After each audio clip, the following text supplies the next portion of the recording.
I'm back because I'm bored. Oh, it's 5:14 on Tuesday. And I watched one of my old videos, well, the video I posted last night about um a question, one of my questions that one of my drag children had, which sparked me to think about new stuff and topics, for lack of a better word, or a new topic. And that's the show director. For those of you who don't know, I am a female illusionist or a drag queen. I travel across the country and do shows all over, and work with the Imperial Court, or a lot of different Imperial Courts, and do benefits with them. But I've wanted to do a topic more on being a show director, because it's an interesting topic. It's not something people get to hear about. It's kind of like the part of the business or the part of the show you don't know too much about. And pretty much your show director is your host. They are the one who put the show together. They conceptualize the show. They talk to the club owners. They talk to the promoters of the club, and they've gotten a show situated. Now, we'll go from the beginning and work our way through how you get to actually doing a show. First thing you're going to do is, as a show director, is you need to come up with a concept. Like, what is your vision? What do you see as a show that you may not have seen somewhere else?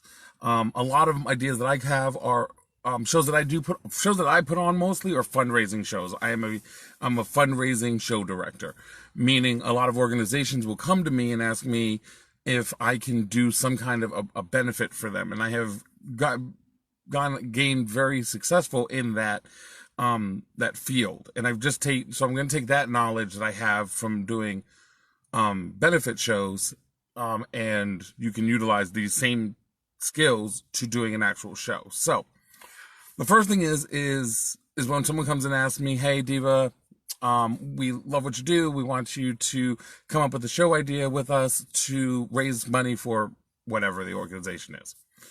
But in your case, if you're doing a new show director, or you're a new upcoming show director, you don't necessarily have to do a benefit show. You just need to come up with your vision of what your show wants to be. Check out a couple of shows, go to a couple of different ones, see what they have there, and think of something outside of that box, something that people aren't seeing that they may be interested in coming to see. And one of the shows that we did that was outside of the box was very old style drag. In one of the cities I was in temporarily, I was there for about 6 months working, and I was at all these shows, and they were great, but people were like, "We want to see the glamour. We want to see the evening gowns and the hair and very pageant like." So I thought about it and rolled around in my head and was thinking, well, how can we do this? And I came up with this concept of doing old style drag. And it was kind of taken from other ideas. Like, I've seen Drag Through the Ages.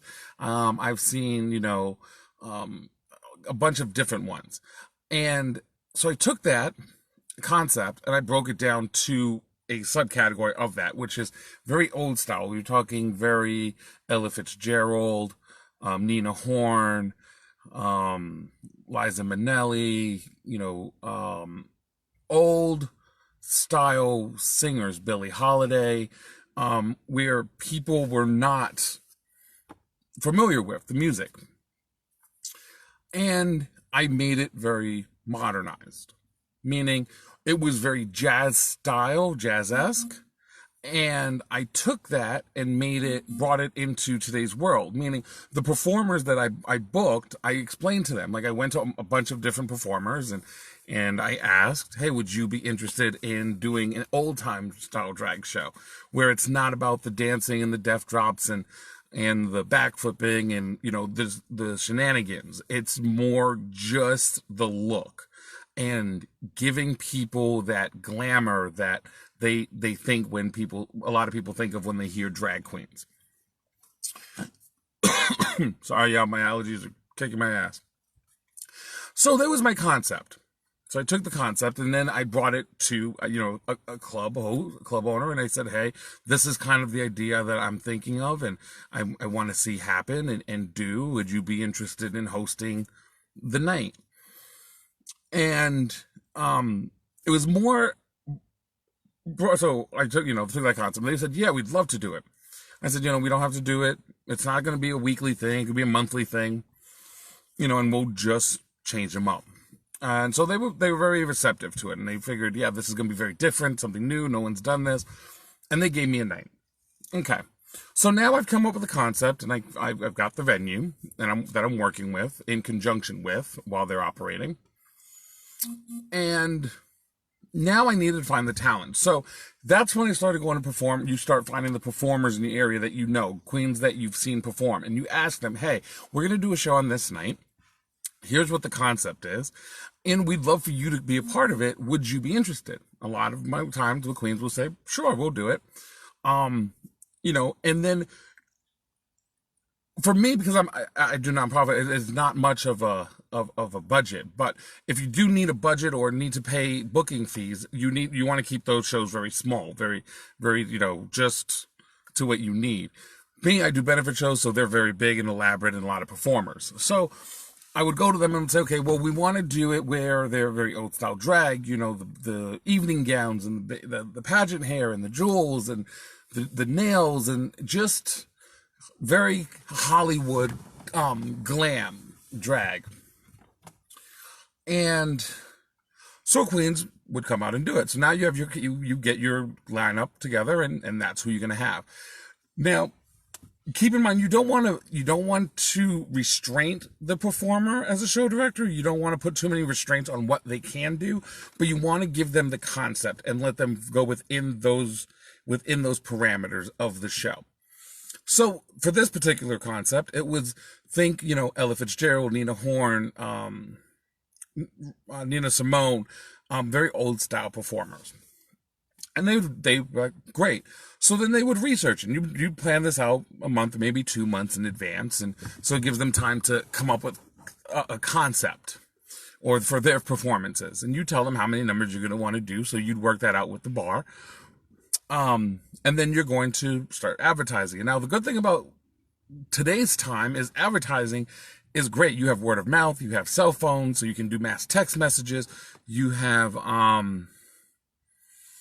Facebook, you have Twitter and Instagram and Snapchat and all these things where you can post all this information, set up groups and event pages and all these things.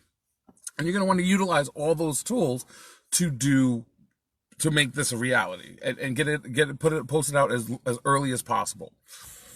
You want to add, when you make your page, you're going to want to post what time it's going to be, what time the doors open, what time the show's going to start. Are there drink specials? Who's your lineup? Who's your MC? Are there any special guests? Are there giveaways? Are there raffles? Or whatever you're planning to do on your night, keep in mind, you're the one who's going to have to put this together because the club won't put the events together. They may come up with certain drink specials, maybe during the showtime, an hour before showtime, the hour before and the hour, and for maybe, from the hour before showtime through showtime, you'd work all that out with them and you work out the negotiations of how you're going to get paid. Now, I normally go to bars, and I've been very successful, and say, hey, look, you're open.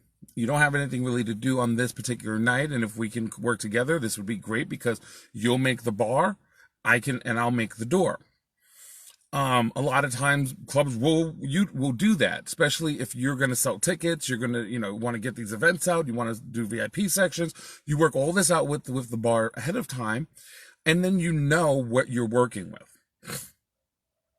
Now, once you do that, and you have your lineup, and you have everyone there. As a show director, you want to make sure the performers know the rules you're going to set forth for your show. I'm very big on having pre-show meetings with my performers and my entertainers.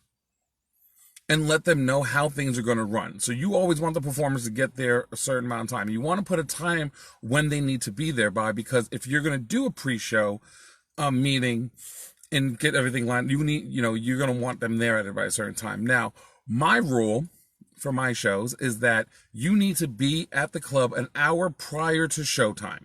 1 hour. So if showtime is at 11, you need to be there by 10. If showtime's at midnight, you need to be there by 11 and no later. However, things happen. People work regular jobs and, there's traffic or there's an accident or something unforeseeable might happen. So I'll inform them, if you're going to be late, I need to know.